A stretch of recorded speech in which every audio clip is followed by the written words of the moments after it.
చంద్రరెడ్డి గారు ఎన్నికలకు ముందు ఆయన గురించి, ఆయన చదువుకున్నప్పుడు గురించి మొత్తం అంతా లిస్ట్ బయట తీశారు. వ్యక్తిగతంగా టార్గెట్ అవుతున్నారా తెలుగుదేశం పార్టీకి పెద్దిరెడ్డి ఫ్యామిలీ?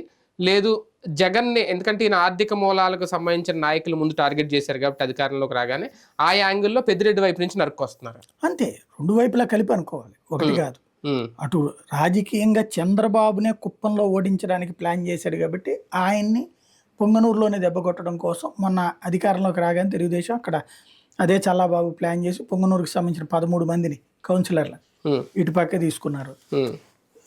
దందానే చేశారా, డబ్బులే ఇచ్చారా, ఏమైనా చేయండి మన మున్సిపాలిటీ పొంగనూరు కంప్లీట్గా గెలుచుకొచ్చింది.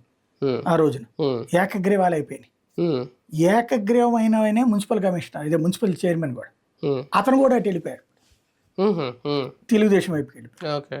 ఇప్పుడు ఈయనకి దమ్మే చాలంది ఏంటంటే వాస్తవంగా 23 మంది కౌన్సిలర్లను తీసుకోవాలనుకున్నారు, కానీ 13 దగ్గర ఆగిందనమాట. అంటే 10 మందిని ఆపగలిగారు వాళ్ళు. ఇప్పుడు పెద్దిరెడ్డి రాకపోతే వాళ్ళకు కూడా ధైర్యం పోతుంది, మొరేలు కోల్పోతారు. అలా రాకుండా చూడాలన్నదే ప్రయత్నం. అప్పుడు 13 మంది